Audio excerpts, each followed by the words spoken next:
A tired single dad had just brought his little girl in for a warm meal. But instead of kindness, they were humiliated in front of everyone. The child burst into tears. The crowd went silent. Yet what the father said next made the restaurant owner collapse to her knees. Because this wasn't just about a muddy dress. This was about grief, secrets, and a past the owner had hidden for years. And as the truth spilled out, one question changed everything. Can a single dad's dignity and his little girl's forgiveness heal a broken woman and a divided town before it's too late? Before we get into the story, comment below where in the world you are watching from today. The rain hammered against the factory windows as Ethan Walker punched out for the day.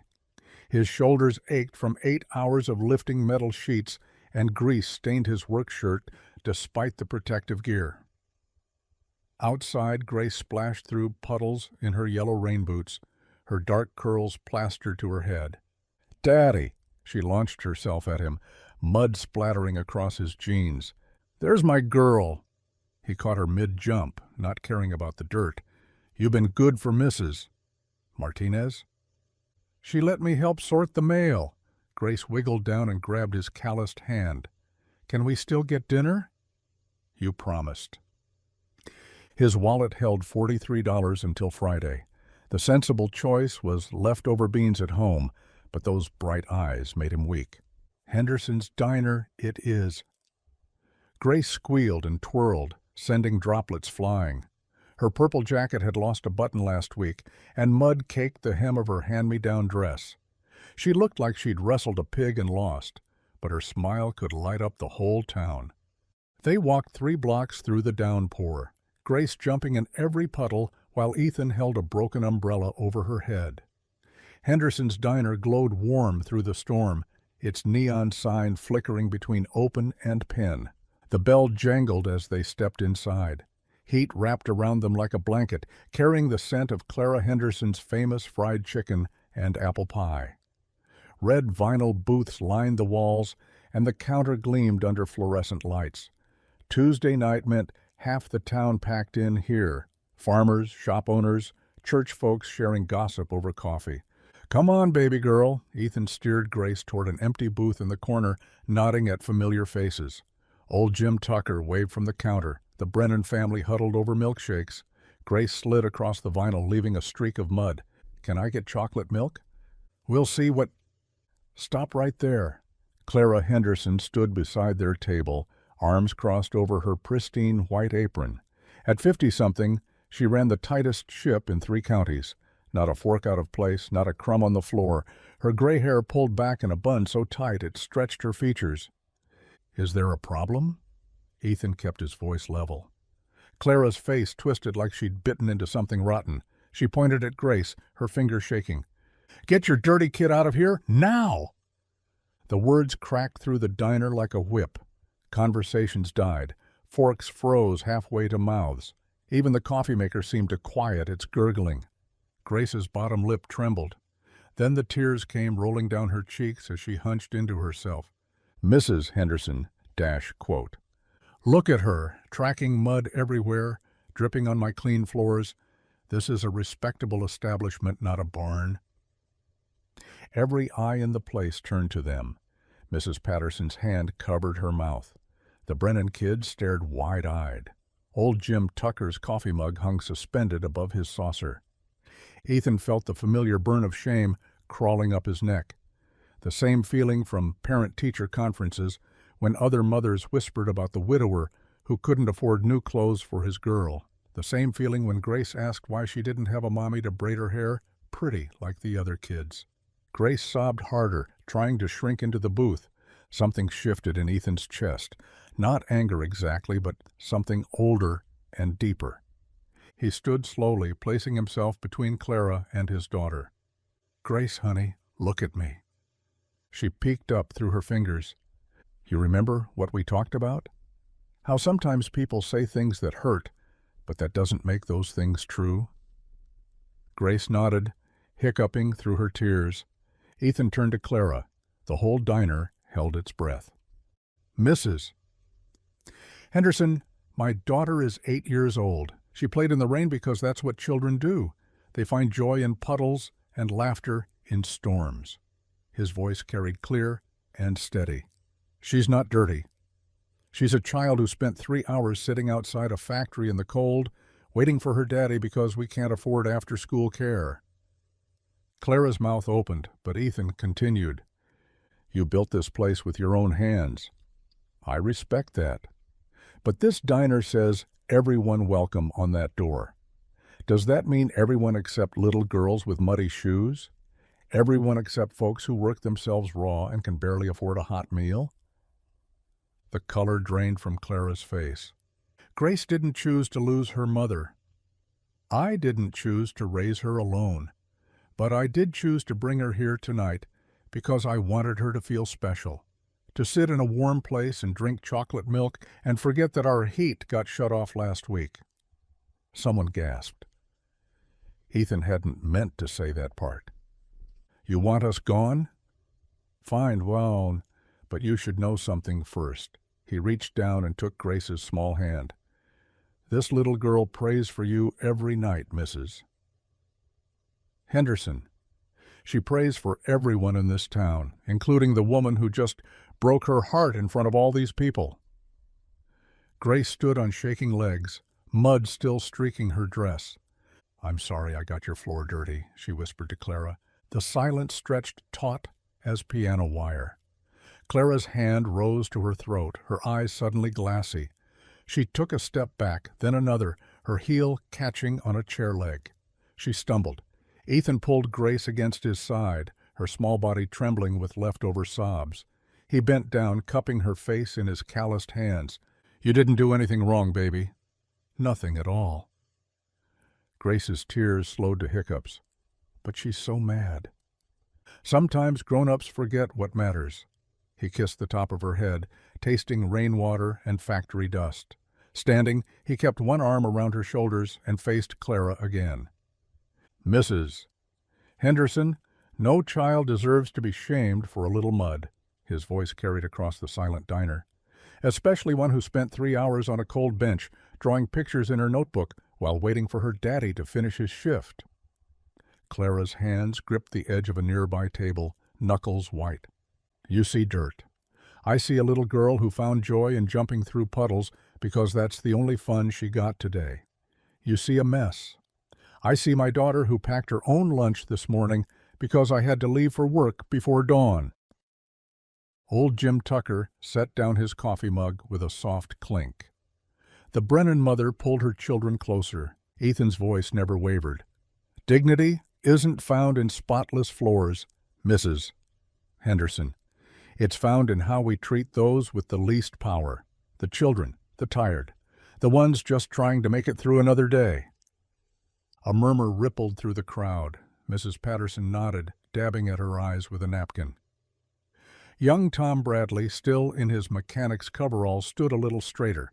Grace's fingers tightened around Ethan's hand, her breathing evening out. She pressed her face into his hip, leaving a small wet mark on his work pants. Clara's mouth opened and closed like a fish gasping for air. Her perfect posture crumbled.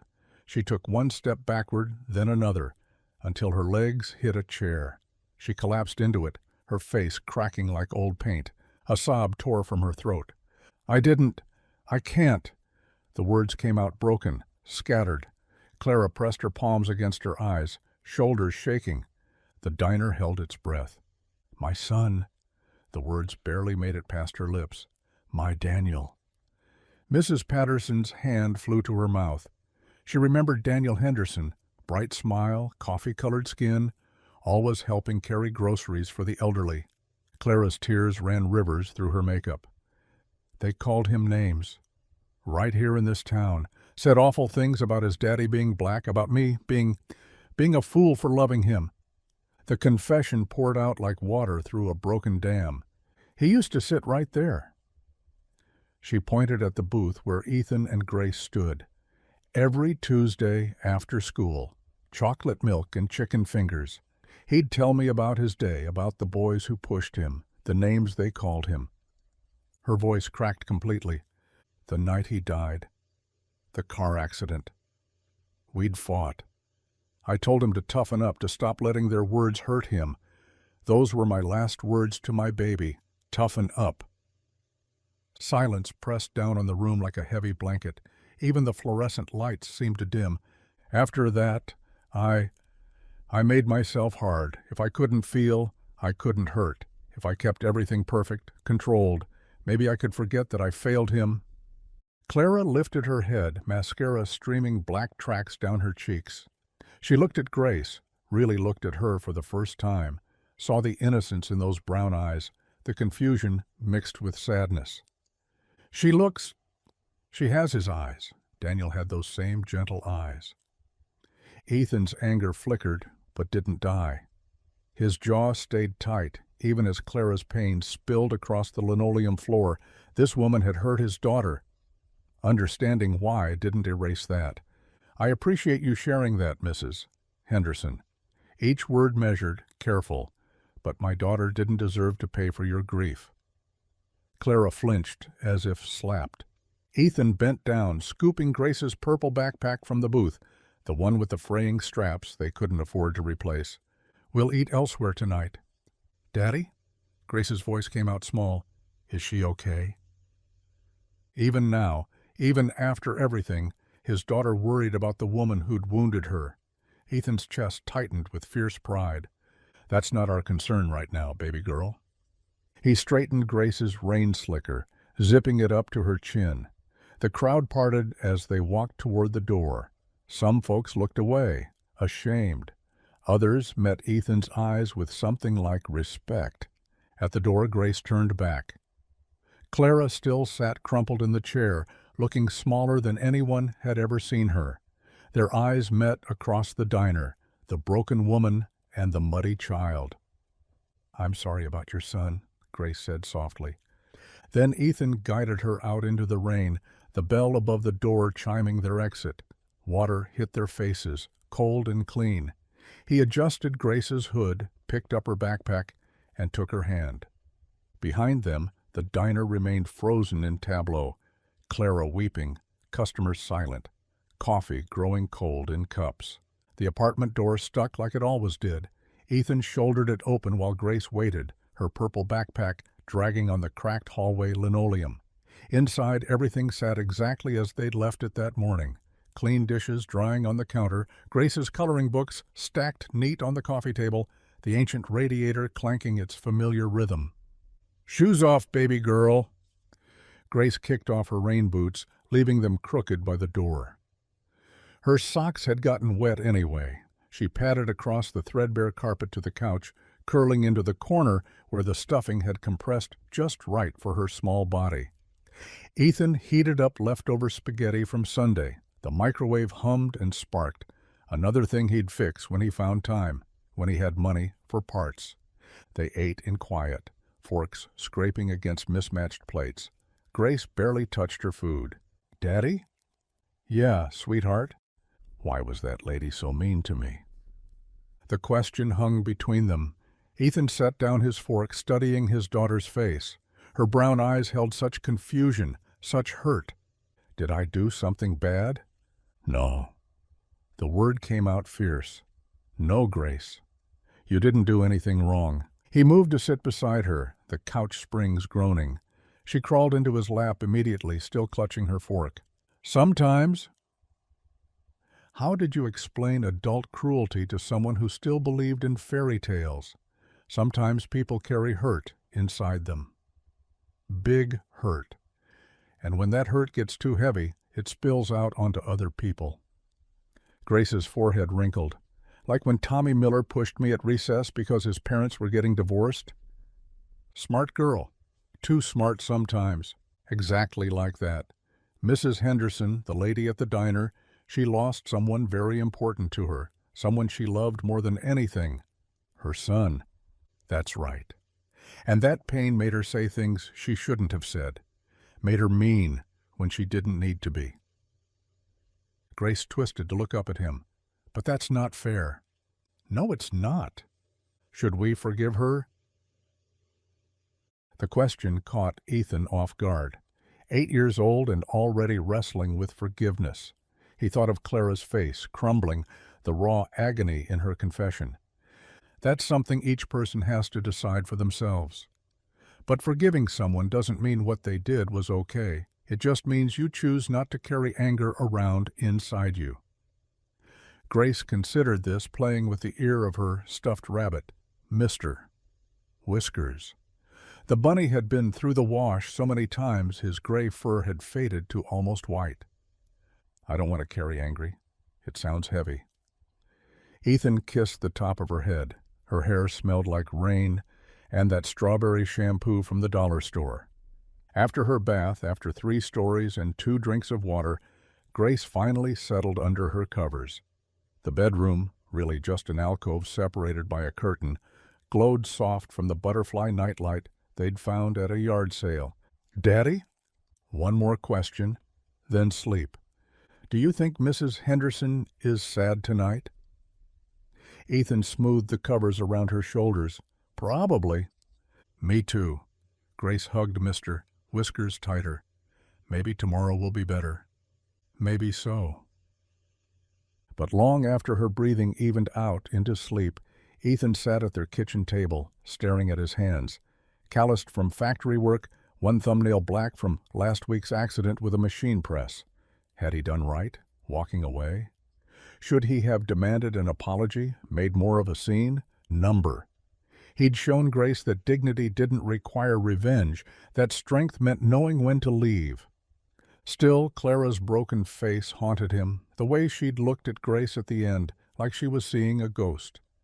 20 blocks away, Henderson's diner sat dark except for the office light bleeding under the door. Clara hadn't moved from her desk chair in 2 hours. The photograph in her hands had worn soft at the edges from handling. Daniel grinned out at her, frozen at 17. School picture day, his senior year. He'd fought her about wearing the tie, said it made him look like an insurance salesman. She'd won that battle. 3 months later, he was gone. You wouldn't recognize me now, she whispered to the photo. I became everything you hated, everything that made you cry. The words that had erupted from her mouth tonight. She'd heard similar ones thrown at Daniel, different context, same cruelty, same desire to exclude, to mark someone as unwelcome, as less than. Her fingers traced his face, those gentle eyes, just like the little girl's tonight. Grace, even her name spoke of something Clara had lost. I'm so sorry, baby. I'm so sorry. The apology echoed in the empty office. Sorry for the argument. Sorry for telling him to toughen up. Sorry for surviving when he didn't. Sorry for becoming bitter and hard and mean. The photo blurred. She set it down, pressing her palms against her eyes. Tomorrow, the whole town would know what happened. Would whisper about Clara Henderson finally cracking, finally showing her true colors.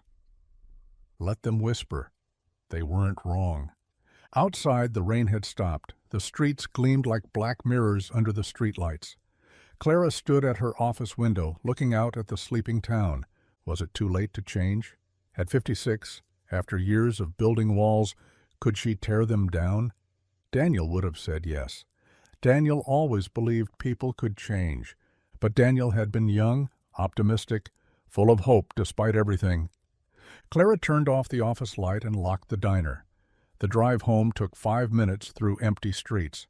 Her house, too big now, too quiet, waited dark and patient. She didn't sleep. Neither did Ethan, 20 blocks away. The night stretched on, heavy with possibility and regret. Morning arrived gray and reluctant. Ethan stirred oatmeal on the stove, the wooden spoon scraping against the pot in steady circles. The kitchen smelled like cinnamon. He'd sprinkled some in to make the plain oats special. Grace sat at their small table, legs swinging, her school backpack ready by the door. She watched him cook with unusual focus. Here you go, princess. He set the bowl down, drizzled honey in a spiral pattern. Eat up. She took a bite, then another. The silence stretched between them, not uncomfortable, but weighted. You okay? Grace nodded, spooning up more oatmeal. Just thinking. About? about how some people have big hurts inside. She looked up at him. Like Mrs. Henderson. Before Ethan could respond, Grace stood, carried her empty bowl to the sink, and kissed his stubbly cheek. "Love you, Daddy." "Love you, too." She grabbed her backpack and headed out, chin up, shoulders straight. 8 years old and already learning to carry herself through hard things. Henderson's diner opened at 6 sharp, same as always. Clara flipped the sign, started the coffee makers, arranged the pie case. Her hands moved through the routine while her mind stayed elsewhere. The first regulars arrived, Tom and his construction crew needing coffee before their shift. Tom usually called out a greeting, maybe teased her about the Kentucky game. Today he mumbled his order and found a table in the corner. More customers trickled in. The Martin sisters who came every Wednesday, Joe the mailman. Each one glanced at her, then away.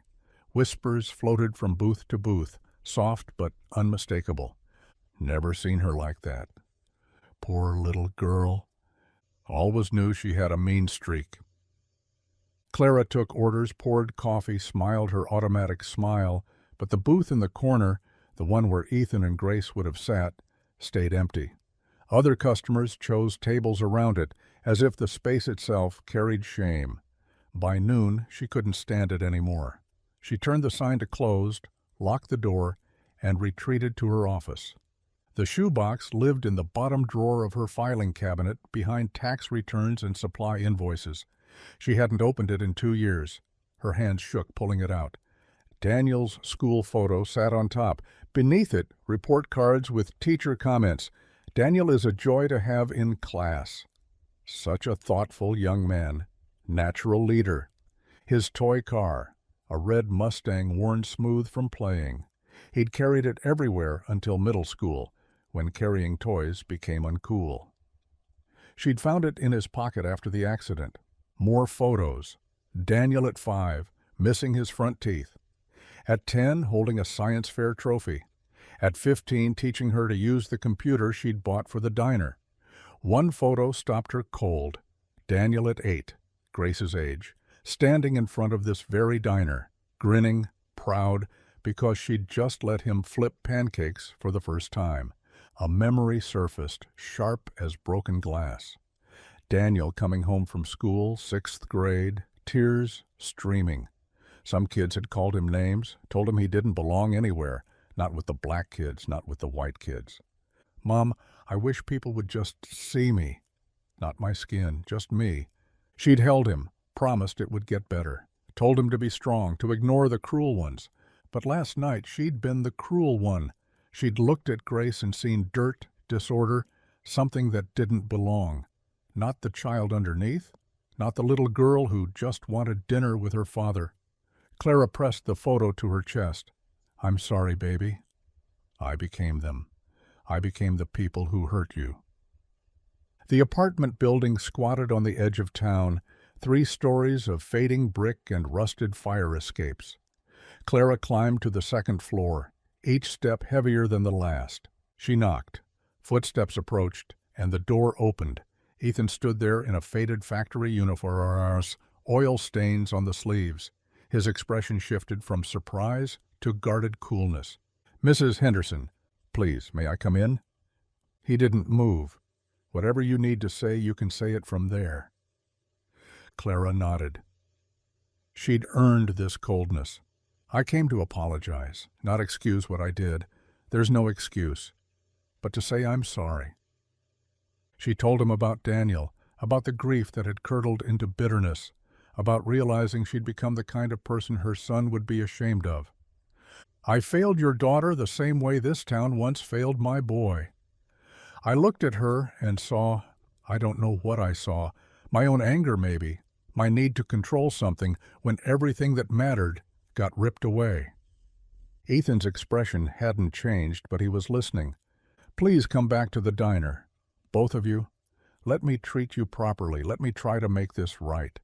You can't just—" A small face appeared behind Ethan's leg. Grace, in pajamas covered with stars, clutching Mr. Whiskers. Clara's chest tightened. She knelt slowly, meeting the child's eyes. I'm sorry I hurt you, sweetheart.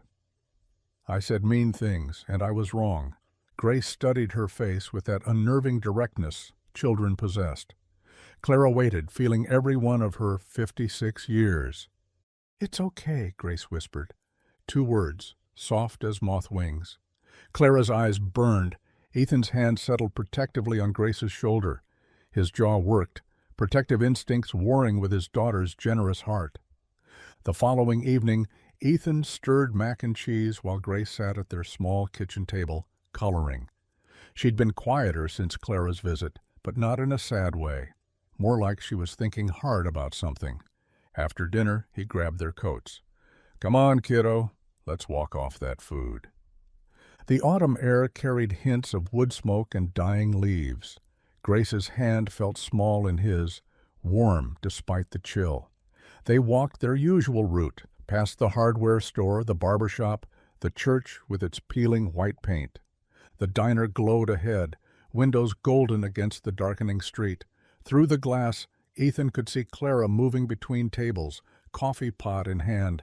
She looked tired, older somehow. Grace stopped walking. Daddy, she needs us. The words hit him like cold water.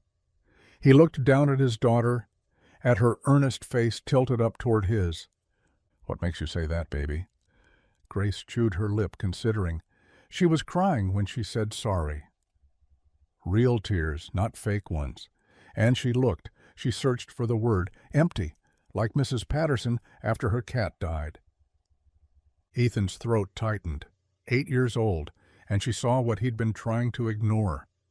Clara hadn't just apologized. She'd broken open in front of them, shown them the hollow spaces grief had carved inside her. Sometimes people hurt us, Grace. We don't have to go back for more. But what if they're sorry? What if they're trying to be better? He didn't have an answer for that. Grace's mother would have known what to say. Sarah had always found the right words, the perfect balance between protecting their daughter and teaching her about Grace. Grace squeezed his hand. Remember what you told me? About how people hurt others when they're hurting inside? His own words, thrown back at him by a child who understood them better than he did. They stood there, watching Clara work. She paused at one table, listening to something a customer said. Her smile looked forced, fragile.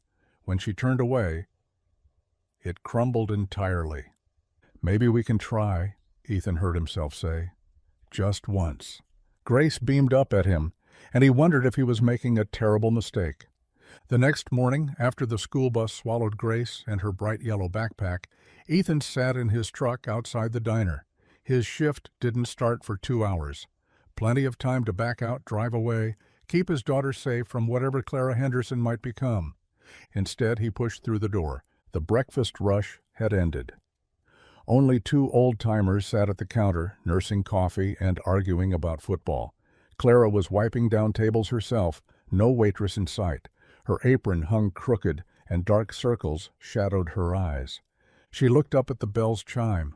When she saw him, her whole body changed, straightening with hope, then sagging with shame, all in the space of a heartbeat.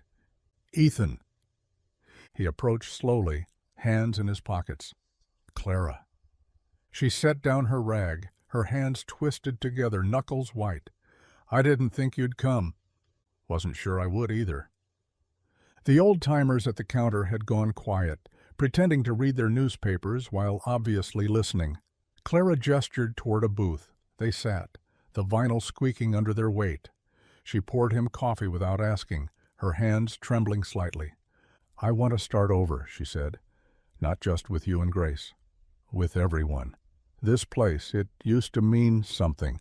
Before Daniel died, before I. She swallowed.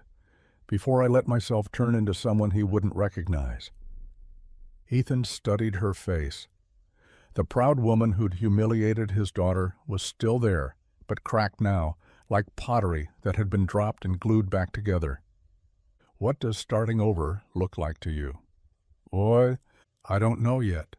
Maybe free meals for kids who need them. Maybe just being kinder. Remembering why I opened this place to begin with. She met his eyes. I loved feeding people. making them feel welcome. Somewhere along the way, I forgot that. And Grace? What about her?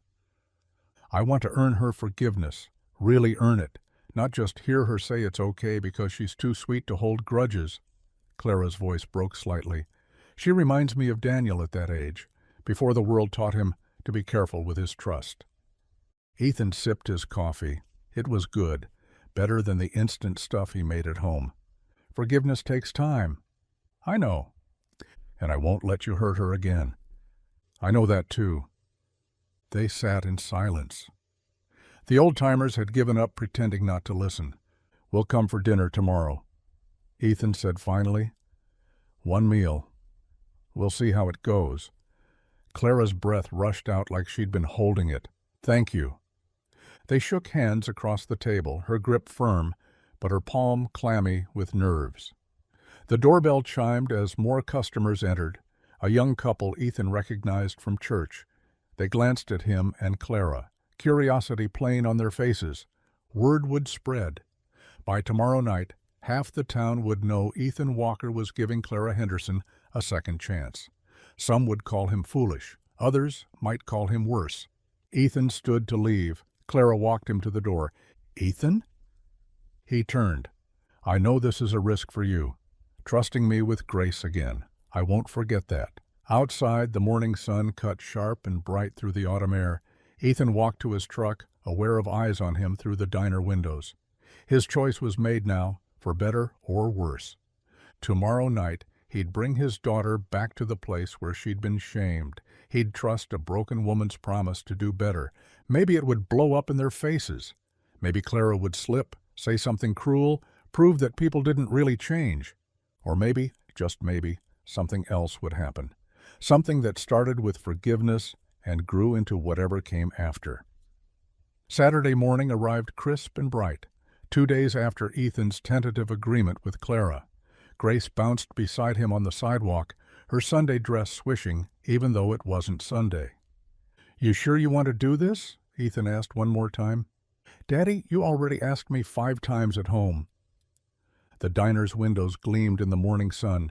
Through them, Ethan could see the place was packed, weekend regulars filling nearly every booth and stool. His stomach tightened. More witnesses if this went wrong. Clara must have been watching for them. The door opened before they reached it, and there she stood, aproned and anxious, her hands smoothing invisible wrinkles from her skirt. Grace, Ethan. Welcome. Her voice carried a tremor, but her smile looked genuine. She bent slightly toward Grace. I saved you the best booth. Grace's eyes went wide as Clara led them to a corner spot by the window. On the table sat a small glass vase filled with fresh daisies, their white petals catching the light. She remembered I like flowers, Grace whispered, loud enough for half the diner to hear. Clara's face softened. Yellow ones are your favorite, but the market only had white today. Next time, I promise. They slid into the booth, Grace immediately touching the daisy petals with careful fingers. The normal breakfast sounds surrounded them, forks on plates, coffee pouring, the sizzle from the kitchen. But Ethan felt the weight of watching eyes. Martha Green from the post office sat 3 booths over, craning her neck. The Paulson brothers muttered at the counter, shooting glances their way. What can I get you both? Clara held her order pad like a shield. Pancakes, Grace announced. With extra syrup? Yes, please. And for you, Ethan? Just eggs and toast, coffee. Clara wrote carefully, as if getting their order perfect mattered more than anything. Coming right up.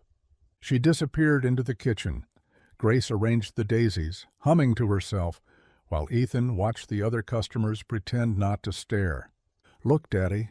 She gave us crayons, too. Grace pulled a fresh box from beside the napkin holder, along with a kids' menu to color. The food arrived faster than expected, carried by Clara herself instead of the teenage waitress working the other tables. She set down Grace's pancakes, shaped like a smiley face with whipped cream hair, and Ethan's eggs, cooked exactly over easy like he'd ordered them 100 times before. Everything looked good? It's perfect, Grace said, already drowning her pancakes in syrup. Clara hovered, uncertain. "Can I get you anything else?" "We're fine," Ethan said, "but, thank you." She retreated but kept circling back, refilling his coffee before it got half empty, bringing extra napkins when Grace dripped syrup on her dress, asking twice if the food was warm enough. The Paulson brothers left first, tipping their caps to Clara, but eyeing Ethan like he'd lost his mind. Martha Green lasted longer, obviously hoping for drama, but eventually gave up and headed out, no doubt racing to spread the news that Ethan Walker was letting his girl eat at Clara's again. As Grace worked through her second pancake, Clara approached once more. This time she carried a pot of coffee but didn't pour. Could I sit with you both for a minute? I have something I'd like to discuss." Ethan nodded toward the empty space beside Grace. Clara slid in carefully, keeping her hands folded on the table. "I've been thinking about what happened the other night." "About how I acted." She glanced at Grace, then back to Ethan. "I want to do something positive, something that would have made my Daniel proud." Grace looked up from her coloring, syrup on her chin. "I'm starting a program. Kids eat free every Saturday morning for families who might be struggling." Clara's fingers twisted together. "My Daniel, he knew what it was like to feel unwelcome places. I want this diner to be different, a place where every child feels valued." "That's generous," Ethan said carefully. "It's necessary." Clara turned to Grace. "Sweetheart, I was hoping... Would you help me announce it? Be the first child in the photo for the newspaper. You'd be helping lots of other kids get breakfast." Grace's fork clattered down. "Really? My picture in the paper? Only if your daddy agrees." They both looked at him. Ethan's protective instincts flared. His daughter's face in the paper connected to Clara Henderson, the woman who'd shamed her just days ago. People would talk. They'd judge. Some might say cruel things. But Grace's face shone with excitement, syrup sticky and hopeful. "Please, Daddy, I could help other kids." The diner had gone quiet again, the remaining customers no longer pretending not to listen. Clara waited, her face open and vulnerable in a way that made her look younger, less armored. "All right," Ethan said slowly, "but if anyone says anything unkind to her, they won't. Not in my diner." Clara's voice carried sudden steel. "Never again." Grace bounced in her seat. "When do we take the picture?" "Next Saturday, if that works. The photographer from the Gazette will come. I'll wear my yellow dress." Clara smiled, a real smile this time, not the nervous thing she'd been wearing all morning. Yellow would be perfect. She stood to go, then paused. "Thank you, both of you, for giving me this chance." After she left, Grace returned to her pancakes, chattering about the newspaper photo. Ethan sipped his coffee and watched his daughter's joy, hoping he hadn't just made a terrible mistake. The following Saturday arrived wrapped in spring sunshine. Henderson's diner hummed with twice its usual crowd, everyone suddenly needing breakfast at the exact moment the newspaper photographer was scheduled to arrive. "She's using that child for publicity," Dolores Whitman muttered over her scrambled eggs. Her husband Frank grunted agreement. Always was one for show. But when Grace burst through the door in her yellow dress, dragging Ethan behind her, even the critics softened. The child glowed like bottled sunshine, her hair in neat braids courtesy of Mrs. Ramirez next door. "Miss Clara, I'm ready for my picture." Clara emerged from the kitchen, wearing her best apron, the one without stains or patches. "Don't you look beautiful?" The photographer, a young man from the Gazette, sat up near the counter. "Let's have Grace on this stool, and Mrs. Henderson, you stand right behind her." "What should I hold?" Grace asked. Clara produced a fresh apple pie, its crust golden and perfect. "How about a slice of this?" As the photographer adjusted his lens, Grace's laughter bubbled up. Clara had drawn a smiley face in whipped cream on the pie slice. The shutter clicked repeatedly, catching Grace mid-giggle, catching Clara's hand gentle on the child's shoulder. catching a moment of pure joy that made the watching crowd forget their gossip. "One more with your dad," the photographer suggested. Ethan shook his head, staying by the window. "This is Grace's moment." After the photographer left, the diner stayed packed. People ordered second rounds of coffee, third helpings of biscuits, anything to keep watching this strange new version of Clara Henderson, who knelt beside a child's stool and helped her cut her pie into perfect bites.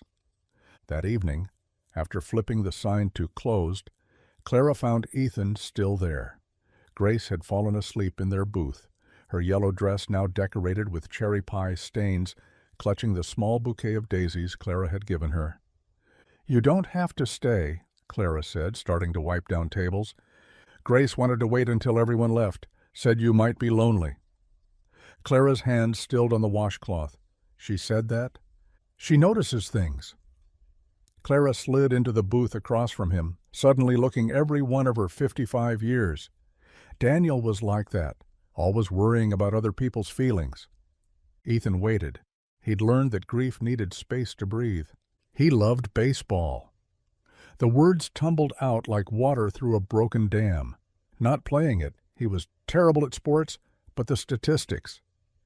He memorized every player's batting average, could tell you who won the World Series in 1962. Smart kid.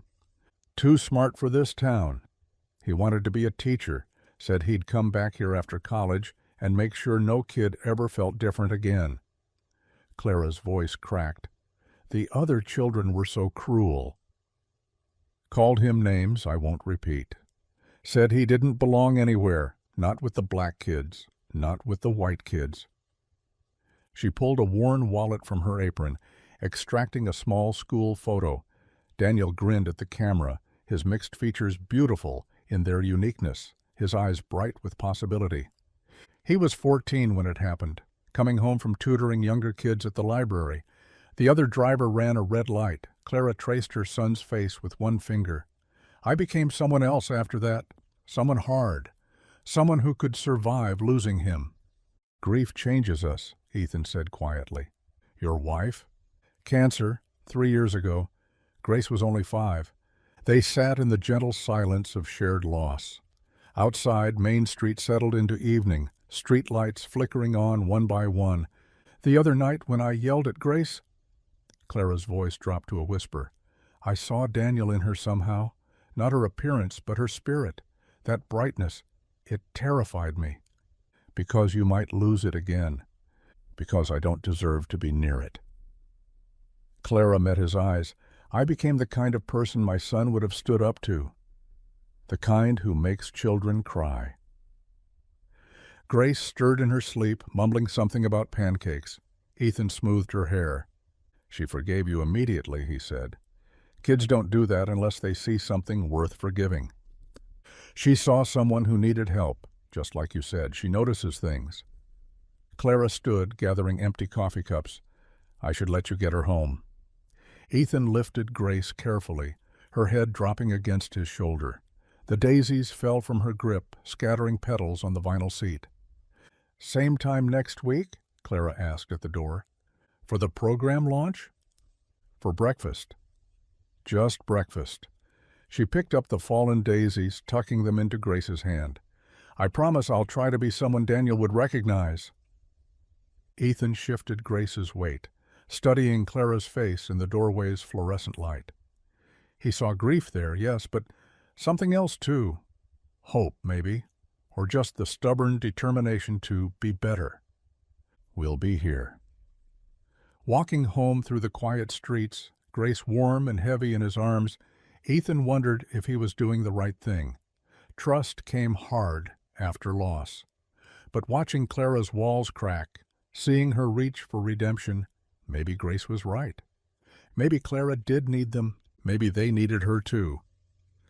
The diner transformed over 2 weeks like a garden after rain. Where silence once pressed against the windows, children's laughter now bounced off the walls. Construction paper butterflies decorated the front window, Grace's idea, and a basket of crayons sat on every table.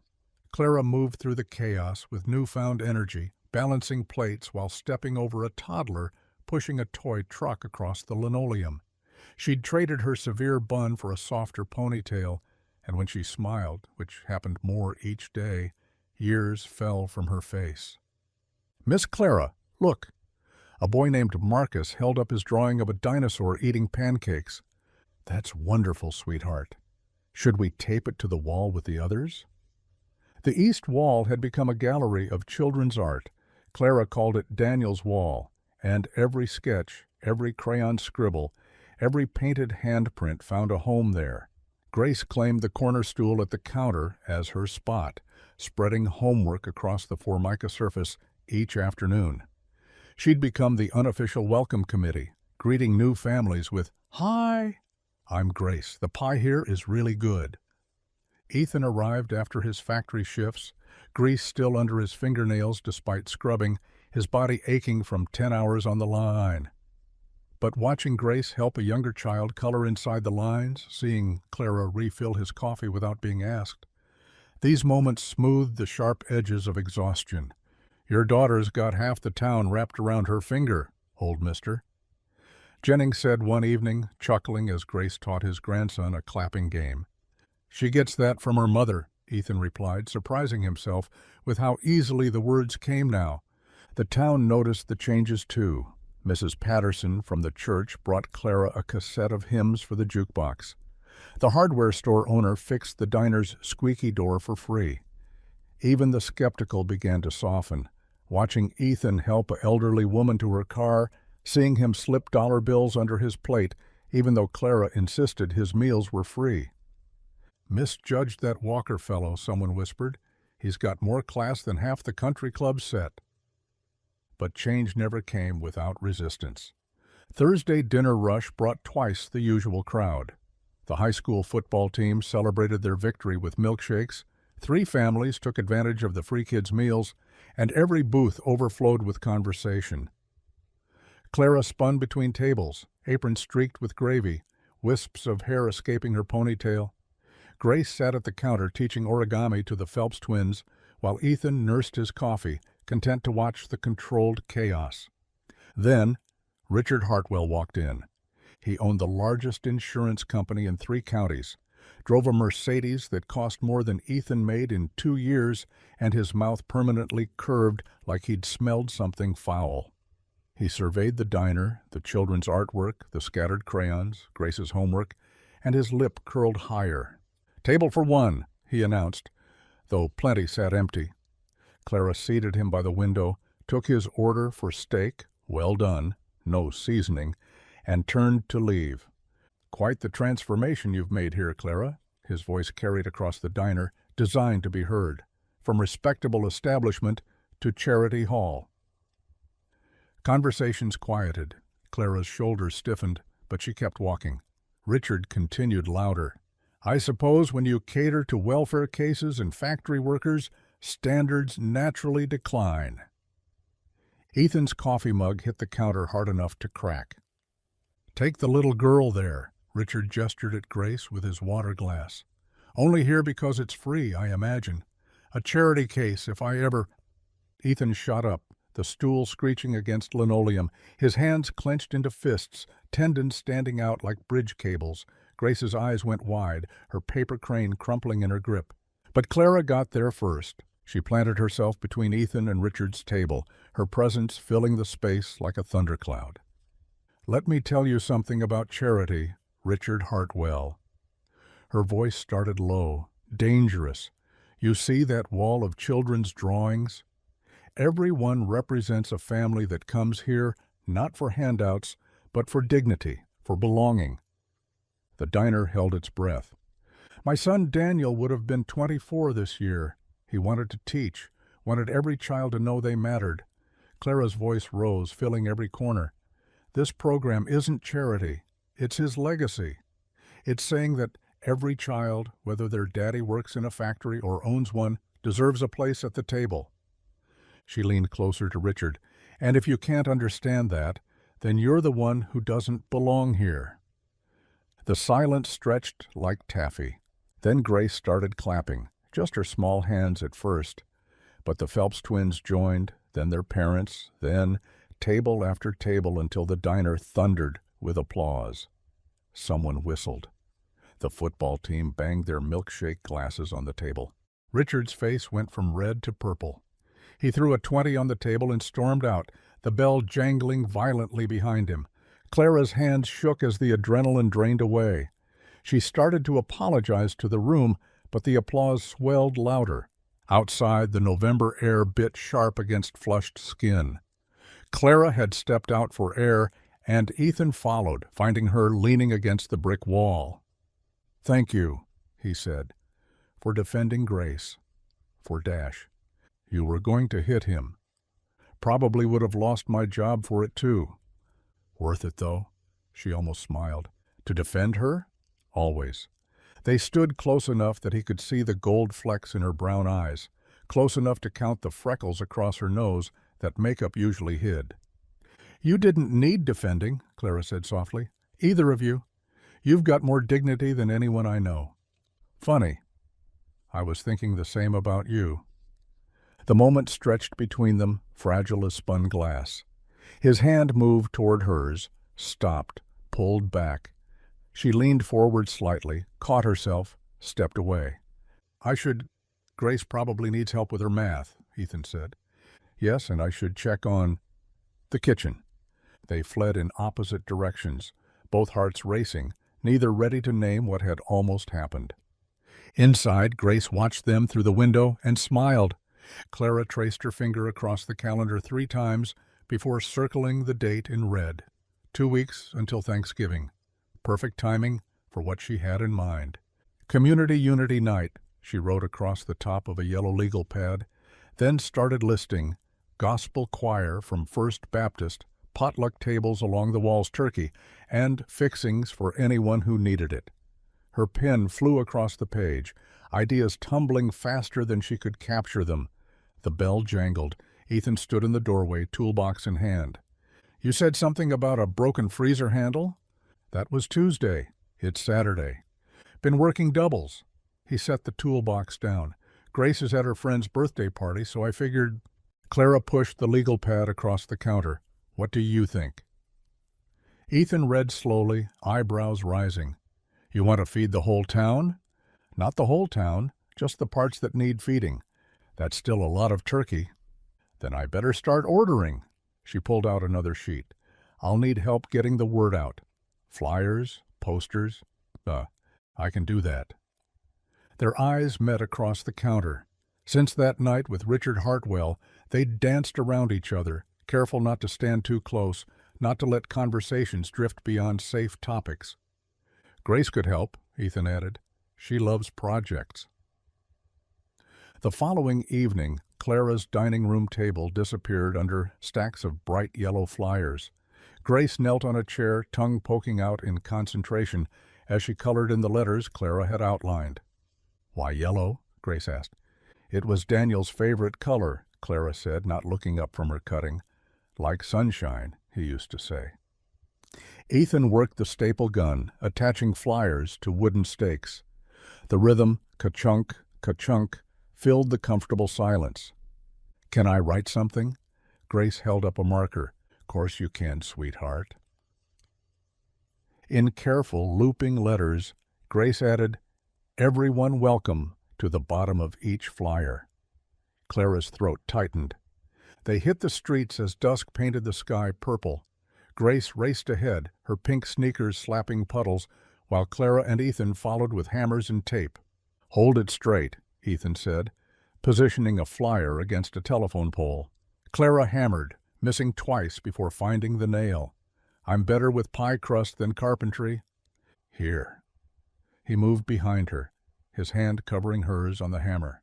"Like this." 3 perfect strikes. The flyer held firm. Neither moved for a heartbeat. His breath warmed her neck. She could feel his heartbeat against her back. "Grace is getting ahead," Clara said quickly, stepping away. They found her taping flyers to the barbershop window, chatting with Mr. Kim through the glass. By the time they finished, yellow papers brightened every corner of downtown, and Grace's cheeks glowed pink from the cold.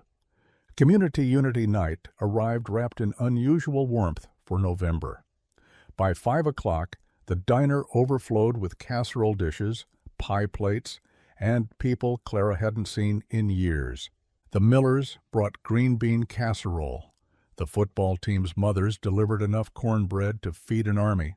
Even Richard Hartwell's secretary snuck in a tray of deviled eggs, winking at Clara before disappearing into the crowd. The gospel choir from First Baptist sat up near the counter, their purple robes catching the light. When they launched into Wade in the Water, conversations paused, heads turned, and soon the whole diner swayed with the rhythm. Children wove between tables playing tag. Teenagers actually put down their phones to help serve food. Old Mr. Patterson, who hadn't left his house since his wife died, sat in a corner booth teaching Grace Katz cradle with a loop of yarn. Clara stood near the register, overwhelmed. The diner, her sanctuary, her prison, her life's work, had transformed into something bigger than she'd imagined. "Time for speeches," Reverend Johnson announced, tapping a spoon against his water glass. Clara's hands went cold. She'd written notes, practiced in her mirror, but now the words scattered like startled birds. She climbed onto the small platform they'd made from milk crates. "My son Daniel loved people, all people. He saw the best in everyone, even when they couldn't see it themselves." The crowd quieted. "After I lost him, I forgot that. I built walls instead of bridges. I judged instead of welcomed." Her voice cracked. "But then this little girl and her father reminded me what Daniel knew, that compassion heals what judgment breaks." She beckoned to Ethan and Grace. Ethan shook his head, but Grace grabbed his hand and pulled him forward. "Tell them about being a dad," Grace stage whispered. Ethan cleared his throat. "I'm not much for speeches. But I know about working doubles and still not having enough. About explaining why other kids have more. About being tired down to your bones but getting up anyway because someone needs you." He found Clara's eyes. "And I know about second chances, about people who see your worth when the world says you don't have any. That's what this place became, not just a diner, a home." Grace tugged his sleeve. He lifted her up, and she leaned into the microphone. "Miss Clara makes the best pie, and she's my friend now." The simplicity of it, the pure truth, broke something open in the room. Applause erupted. Someone shouted, "Amen!" The choir launched into "This Little Light of Mine," and suddenly everyone sang, voices mixing rich and poor, black and white, young and old. Clara wiped her eyes. Mascara be damned. Hours later, after the last casserole dish was claimed and the choir packed their robes, Clara stood in her empty diner. Ethan and Grace had stayed to help clean, but now Grace dozed in a booth while Ethan dried the last plate. "Walk you home?" he offered. They stepped into the night, Grace sleeping against Ethan's shoulder. Stars scattered across the sky like spilled sugar. "Thank you," Clara said, "for everything." "You did this. We just showed up." "No, you gave me a reason to try." At Ethan's building, Clara watched them climb the stairs. The tired father, the trusting child. Her heart swelled with something she hadn't felt in years, something that encompassed both of them, something that felt dangerously close to family. She lingered at the door long after they disappeared inside, holding onto the warmth of what they'd built together, unaware that tomorrow would try to tear it all down. The morning after Unity Night dawned gray and cold.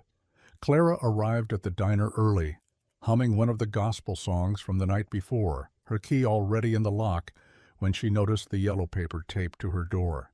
Notice of temporary closure, by order of the county health department. The words blurred. She ripped the notice down, hands shaking, and fumbled for her phone.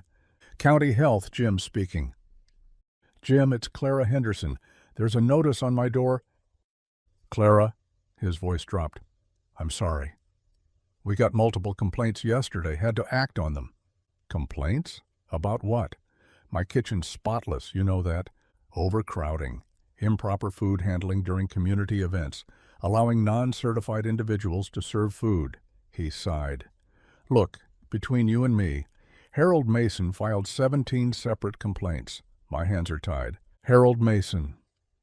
The name hit her like ice water. She'd turned down his marriage proposal 20 years ago, back when she still believed in love after losing her husband. He'd never forgiven her for choosing independence over his money. How long? Her voice came out hollow. Minimum 2 weeks for reinspection. Could be longer if he keeps pushing. Clara hung up without saying goodbye. By noon, the whole town knew. The coffee shop buzzed with gossip. The beauty parlor practically vibrated with speculation. "Heard she got too big for her britches," Mrs. Lansing said while getting her roots touched up. "All that free food nonsense." "Harold's just looking out for the town," her stylist agreed. "Can't have health hazards." At the grocery store, opinions split down invisible lines. The wealthy shoppers in the organic section shook their heads about declining standards. The folks counting coupons near the day-old bread stayed quiet, knowing exactly what they'd lost. Clara locked herself in her office, surrounded by framed health certificates and perfect inspection scores dating back 15 years. She'd built this place board by board, recipe by recipe. Now Harold Mason could destroy it with a few phone calls. Her cell rang. Harold. "Clara, dear, heard about your troubles. What do you want?" "Same thing I've always wanted. A partnership. Your diner, my business sense. Together we could make it truly respectable again." "Go to hell."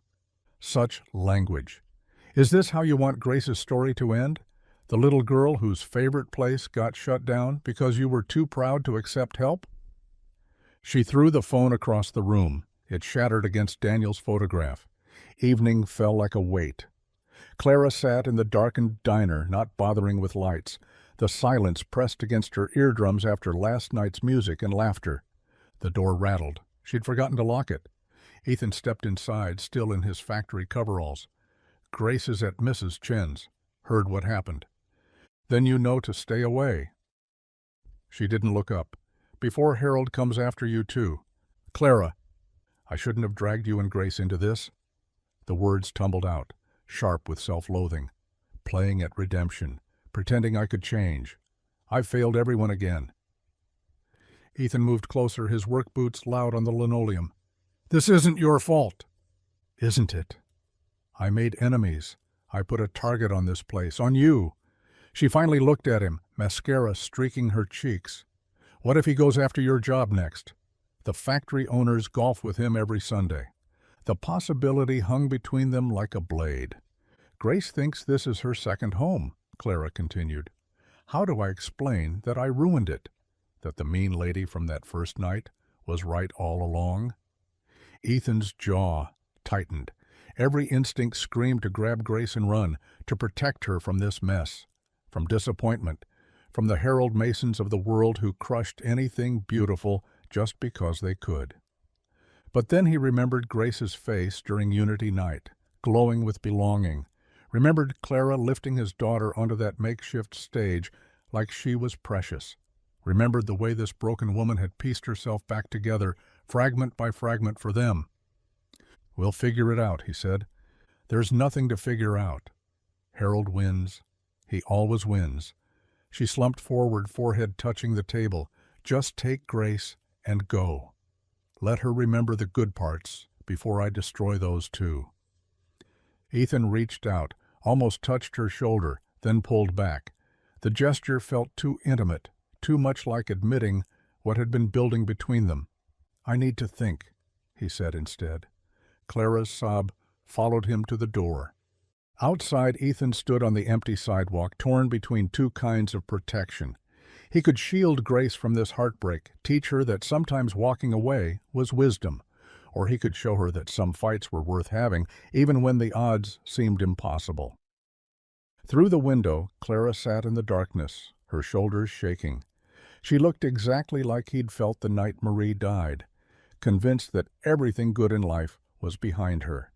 He walked home slowly, no closer to an answer, while behind him Clara wept into her hands, certain she'd shattered the only real happiness she'd found in years. The alarm hadn't gone off yet, but Ethan lay awake watching darkness fade from the ceiling. 4:30. His shift didn't start until 7, but sleep felt impossible with yesterday's weight pressing down. Small feet patted across the floor. Grace's silhouette appeared in his doorway. "Daddy?" Her voice came soft and uncertain. "Are we going back to the diner today?" The question he'd been dreading. He sat up, patting the bed beside him.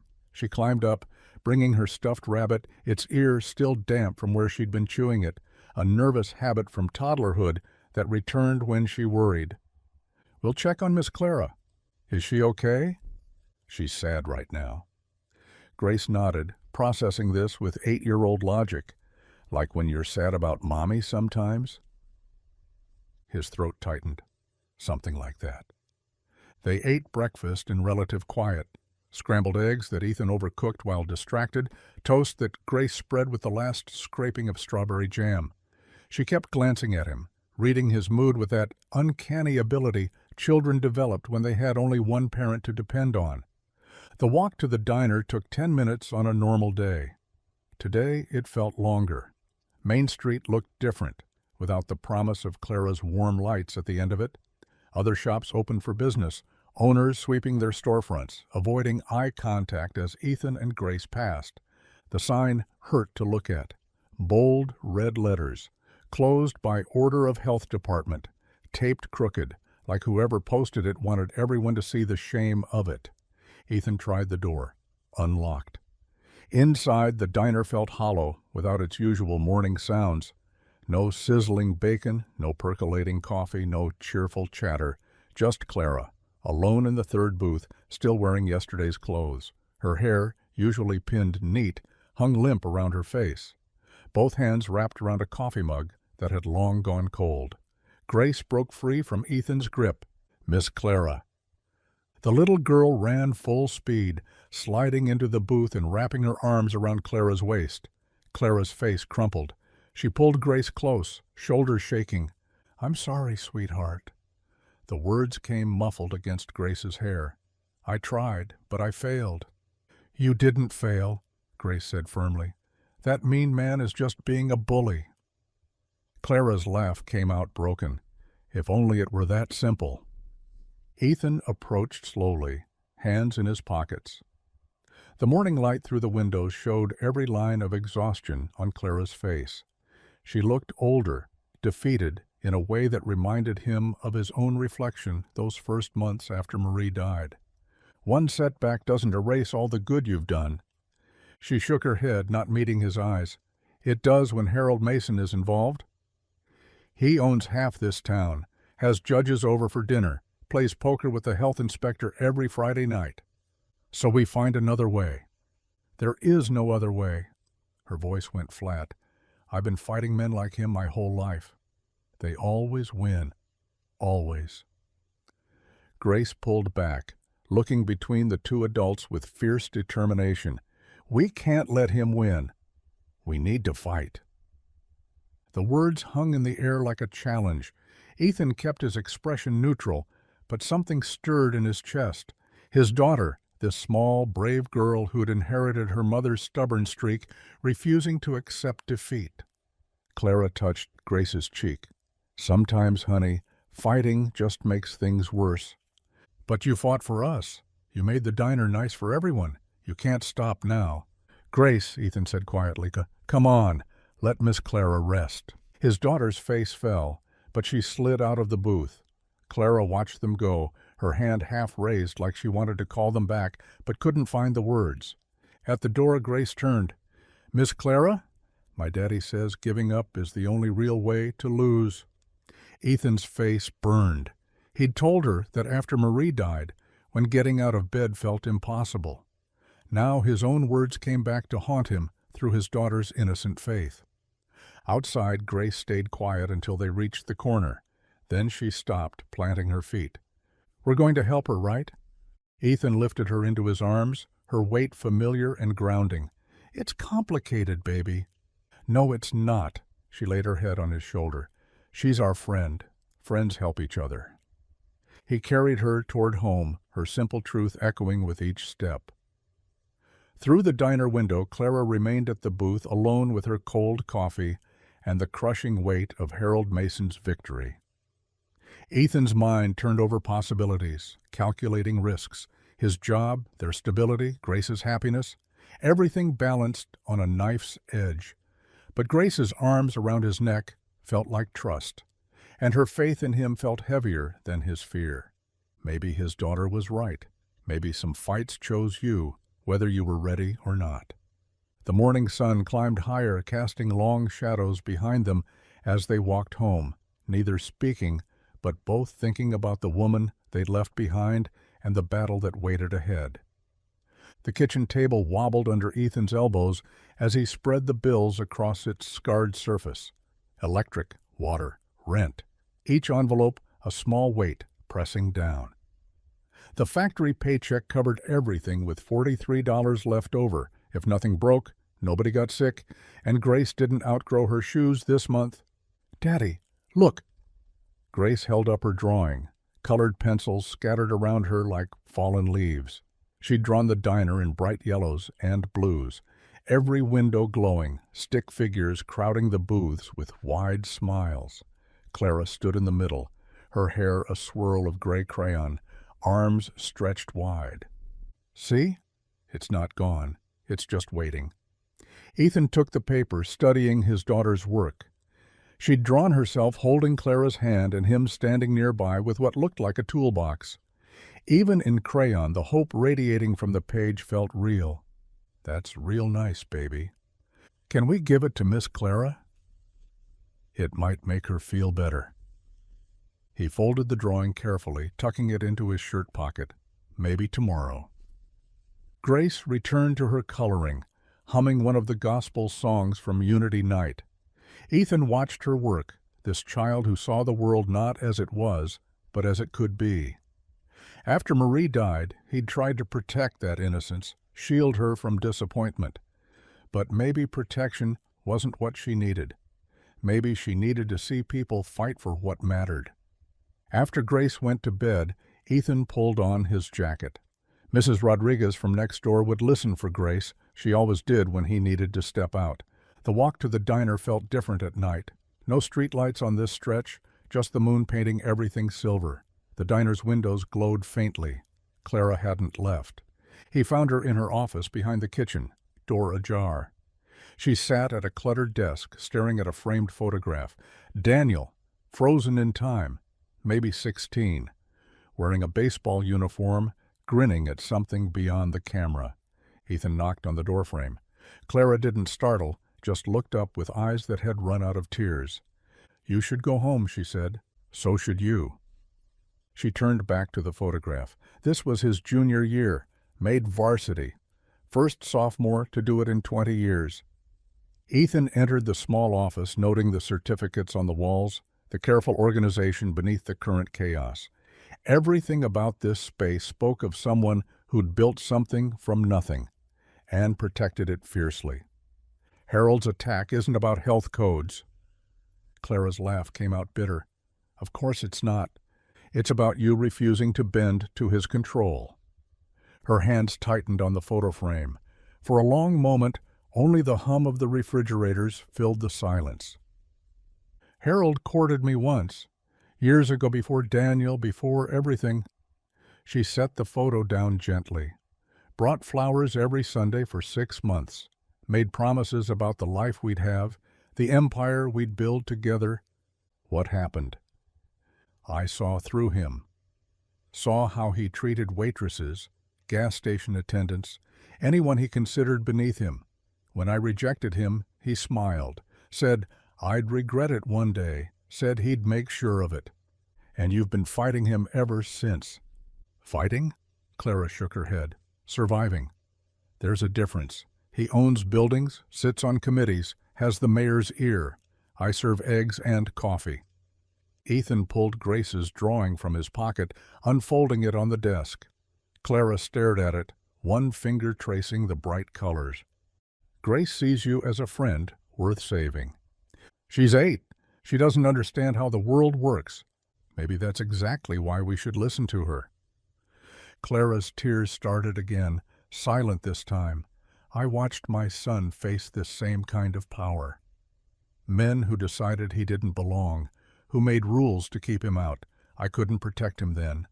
I can't protect anyone now. Then let me stand with you." She looked up sharply. "My response that night wasn't just for you, it was for Grace. To show her we rise above. But rising above doesn't mean walking away. Sometimes it means standing your ground. You have no idea what Harold can do. Your job, your apartment. I've lost everything before. When Marie died, I thought my world ended. But Grace needed me to keep going. Now she needs to see that some fights are worth having, even when you might lose." Clara studied his face in the dim light. "Why would you risk that for us?" "Because my daughter drew you in the center of her picture. Because she believes you're worth it. Because maybe she's right." Clara's hand found his across the desk, gripping tight like a drowning person finding solid ground. Her eyes, red-rimmed and exhausted, sparked with something that hadn't been there before. "I don't know how to fight him." "You don't have to know. Just don't give up. We'll figure out the rest." She held his hand tighter, Grace's drawing between them like a promise. Outside, a truck rumbled past, headlights sweeping across the window. The diner felt less empty with two people believing it could open again. "Tomorrow," Clara whispered. "We start tomorrow." Ethan squeezed back. "Tomorrow." They sat in the quiet office, surrounded by memories and bills and the stubborn hope of a child's drawing, while the first real spark of resolve flickered to life in Clara's eyes. Clara woke before sunrise, something different stirring in her chest. Not the familiar weight of grief or yesterday's despair, but something lighter. Purpose, maybe. She dressed carefully, her good blouse, the one she saved for Sundays. Her hands trembled as she wrote on a piece of cardboard with a thick black marker. The letters came out bold, determined. At the diner, she taped the sign to the glass door, right over the health department notice. Her handwriting declared, "This place is not closed forever. It will reopen, stronger than before." She stepped back, studying her defiance in cardboard and ink. Daniel would have laughed at her shaky letters. He always teased her about her handwriting. By noon, half the town had seen the sign. Photos spread through social media. Clara's phone buzzed with messages she couldn't bring herself to read yet. That afternoon, Ethan arrived with Grace. They carried cleaning supplies from the dollar store. Off-brand bleach, scratchy sponges, paper towels that fell apart at a touch. "Thought you might need help," Ethan said. Grace held up a tiny scrub brush. "I'm going to make the floors sparkle." Clara's throat tightened. "You don't have to—" "Yes, we do." They worked in comfortable rhythm. Ethan tackled the grimy corners behind the counter. Grace attacked table legs with fierce concentration. Clara scrubbed the windows, watching the street outside. Mrs. Carter appeared first, wrestling 2 mop buckets through the door. "Saw your sign. About time someone stood up to that pompous fool." Before Clara could respond, 3 teenagers from the local high school pushed through the entrance. They carried paint rollers and drop cloths. "Our mom sent us," the tallest one said. "Said you helped her when Dad lost his job. We remember the free meals." Within an hour, the diner transformed into organized chaos. Pastor John arrived with a clipboard, gathering signatures for a petition. A retired teacher organized the teenagers into painting crews. Someone brought a radio.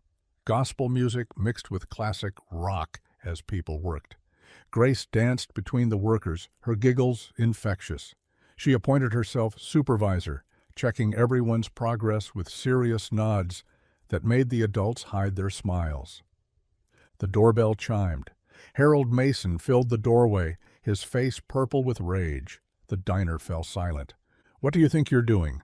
His voice echoed off the fresh paint. Clara stepped forward, but Ethan moved faster, positioning himself between them. Harold's eyes narrowed at the factory worker's audacity. "She's cleaning her diner," Ethan said. Each word measured, calm. "This establishment is closed by false complaints. Everyone here knows it." Harold's jaw worked. "You don't know who you're dealing with, Mr. Walker. Your factory job, your apartment lease, I have friends everywhere. Then you'd better call them all, because Clara's not alone anymore. Pastor John stepped up beside Ethan. Then Mrs. Carter. The teenagers formed a loose semicircle, paint rollers still dripping. Even Grace stood tall, chin jutted out in miniature defiance. Harold's face cycled through shades of red. "You're ruining your reputation, Clara. Aligning yourself with these people." "These people are my community," Clara said, her voice steady now. "My real community, not the country club set you tried to sell me 30 years ago. You'll regret this, all of you." He spun and stormed out, the door slamming hard enough to rattle the windows. The sign Clara had taped up fluttered but held firm. Nervous laughter rippled through the crowd. Someone turned the radio back up. Work resumed with renewed energy, conversations flowing easier now. By evening, transformation was complete. Fresh white paint brightened the walls. Floors gleamed, windows sparkled clear enough to see the sunset painting Main Street gold. The smell of pine cleaner and fresh paint replaced years of accumulated grease and memory. Clara stood in the doorway, surveying the miracle. Her eyes burned with unshed tears. "Daniel, look at this," she whispered to the empty air. They remembered. They all remembered. Grace's laughter rang out as she skipped across the spotless floor, spinning in circles with her arms spread wide. Her joy bounced off the walls, filling spaces that had held too much sorrow for too long. Mrs. Carter squeezed Clara's shoulder. "Your boy would be proud." Pastor John nodded. "This is what community means. Harold can file all the complaints he wants. We've got truth on our side." The volunteers filtered out slowly, promising to return, to bring others, to keep fighting. Clara thanked each one, her voice cracking on every goodbye. Finally, just Ethan and Grace remained. Grace had curled up in a booth, exhausted from her supervising duties. Paint speckled her hands and cheek. Ethan stood beside Clara, both of them looking at the reborn diner. "You did this?" "No, we did this." He turned to study her profile in the fading light. Something had shifted throughout the day, watching her find her strength again. The woman who'd crumbled in grief had transformed into someone fierce, protective, worth protecting in return. Clara wasn't just someone he'd forgiven anymore. The feeling creeping through his chest, warm and terrifying, felt dangerously close to love. "Thank you," Clara said, "for standing up to him, for believing." Grace believed first. I just followed her lead. They watched the little girl sleep, peaceful in her paint-stained clothes. "She's special, Ethan." "So are you." The words hung between them, heavier than intended. Clara's breath caught, but before either could speak again, Grace stirred, mumbling about pie. Ethan scooped her up gently. "We should go." "Tomorrow?" "Tomorrow." As they left, Clara touched the sign on the door. Tomorrow she'd face whatever Harold threw at her. But tonight she had paint under her fingernails and hope in her heart. A week crawled by like molasses. Clara opened the diner each morning despite the closure, cleaning what was already spotless, checking inventory that hadn't moved. Ethan stopped by after his shifts, bringing Grace to do homework at the counter while Clara pretended not to watch the clock. Thursday morning arrived gray and humid. The health inspector's van pulled up at 9 sharp. Word traveled fast in small towns. By 9:15, Main Street filled with people, factory workers on break, mothers with strollers, shop owners abandoning their registers. Even the barber left a customer half-shaved to join the crowd. Inspector Matthews, a thin mason with wire-rimmed glasses, looked startled at the gathering. Clara met him at the door, back straight, hand steady.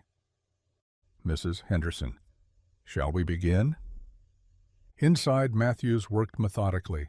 He checked the refrigerator temperatures, ran his finger along the prep surfaces, examined the grease trap. Clara followed silently while the crowd pressed against the windows. In the storage room, he inspected dates on canned goods. Under the sinks, he searched for pest droppings. The ice machine, the dishwasher, the floors beneath the booths.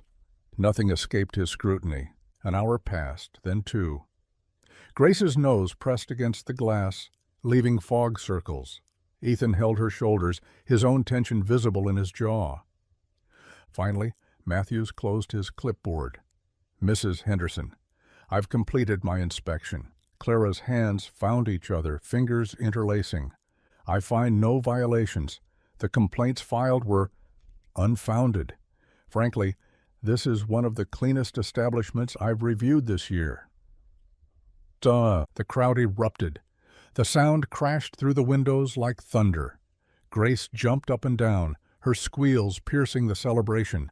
Someone started singing Amazing Grace, and others joined in, voices rough with emotion. Matthews cleared his throat. You're cleared to reopen immediately. I'll be filing my own report about the false nature of these complaints. Clara's knees buckled slightly. Matthews caught her elbow, steadying her. Thank you, she managed. Ma'am, whoever filed those complaints clearly had other motivations. Don't let them win. That evening, the diner glowed like Christmas. Every table full, chairs borrowed from the church next door, children sitting on parents' laps.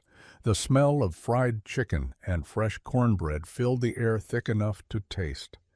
Clara had worked all afternoon, her best recipes coming out in waves. The church ladies helped serve.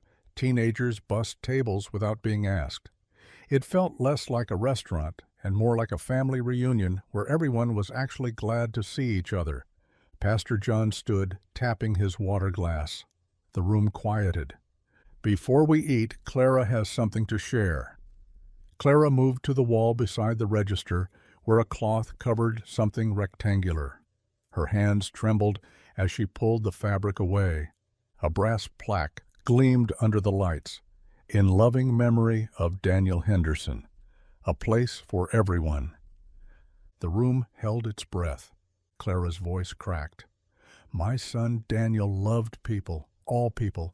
He used to say the world would be better if everyone had a place at the table. Tears ran freely down her cheeks. I forgot that after he died. I let grief make me hard.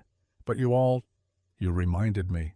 She found Ethan and Grace in the crowd, reaching out her hands. They came forward, Grace practically dragging her father. Clara gripped their hands tight. This is what I dreamed of, but never thought possible. Not after... Her voice broke completely. Mrs. Carter called out, You gave us hope again, Clara. This town was forgetting how to be kind. That's right, someone else added. We were all turning into strangers. Grace tugged Clara's hand.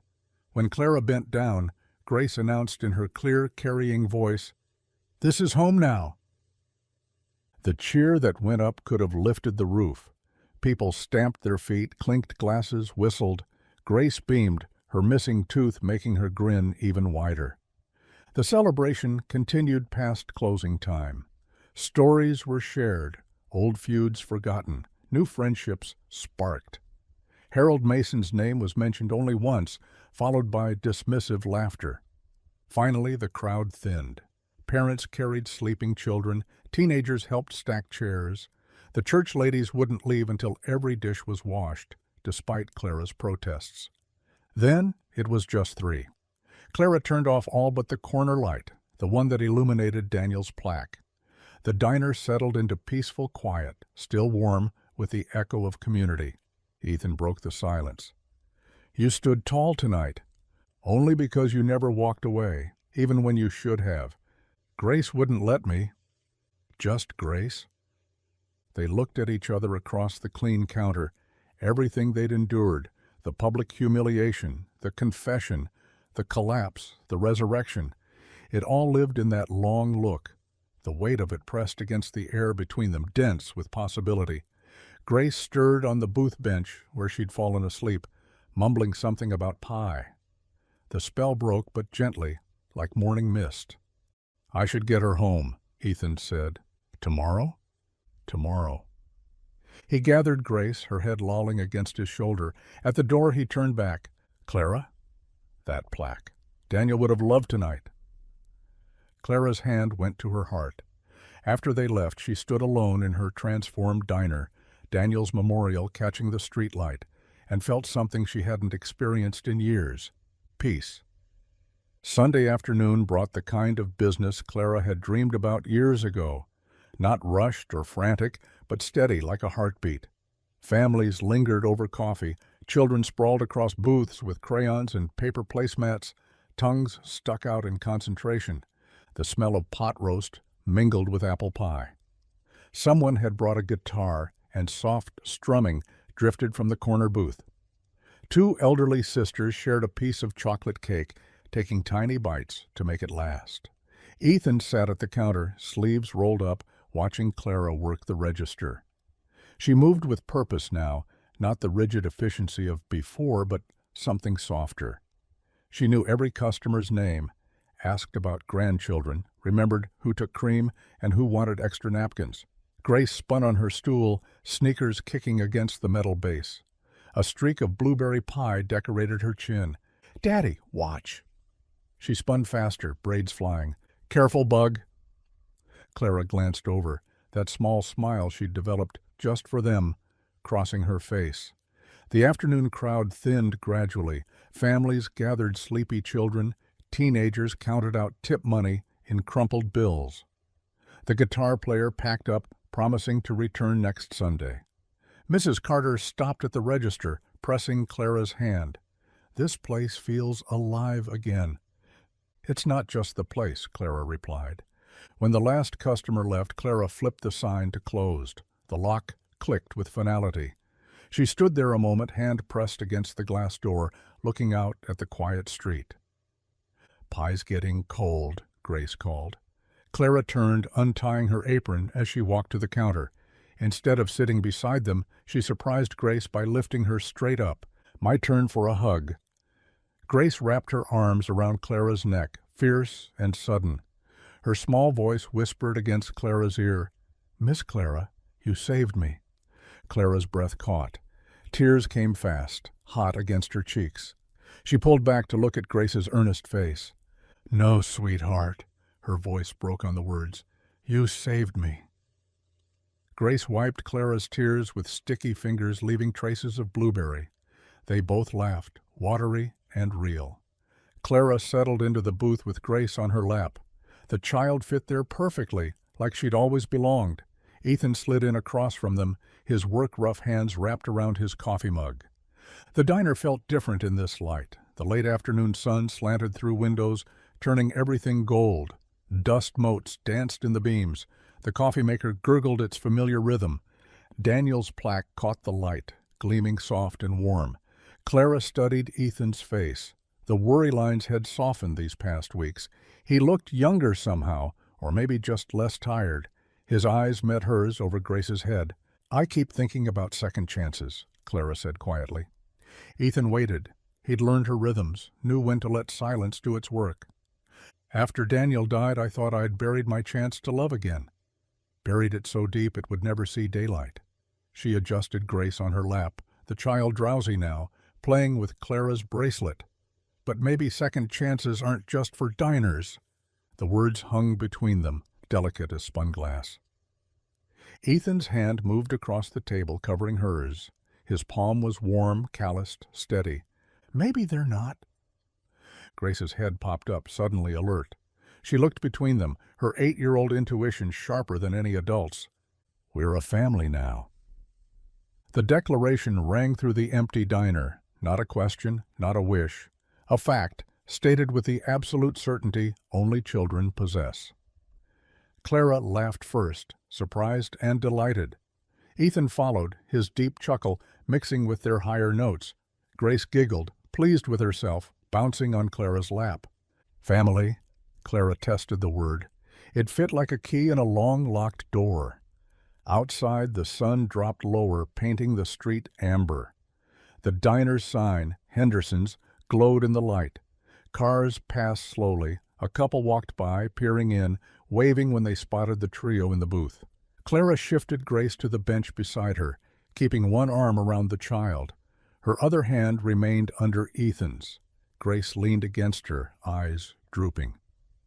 "I should probably learn to cook something besides oatmeal," Ethan said. "I could teach you." Grace would like that. Just Grace. That look again, weighted with promise. The coffee maker finished its cycle with a satisfied hiss. The refrigerator hummed its constant note. These sounds that once echoed in Clara's loneliness now provided the soundtrack to something new. Grace yawned enormously. "Can we come back tomorrow?" "Every day if you want," Clara said. "Every day forever?" "Every day forever." Ethan squeezed Clara's hand. "That's a big promise." "I'm good for it." The sun kissed the horizon now, that perfect moment before dusk. The diner glowed from within, not just from lights, but from something harder to name. 3 plates sat empty on the table, Ethan's coffee mug, Clara's teacup, Grace's milk glass with its rim of chocolate. They stayed there as shadows lengthened, no rush to move, no need for words. The diner breathed around them, alive again, not just as a business, but as what it had always meant to be, a place where broken people could become whole, where strangers became family, where a community could remember how to love. Grace's soft snore broke the spell. Clara smiled, brushing hair from the child's face. "Home?" Ethan asked. "We're already there," Clara answered. And they were. If you enjoyed the story, I handpicked this next story that you will enjoy. Please don't miss this one. Click here to watch it.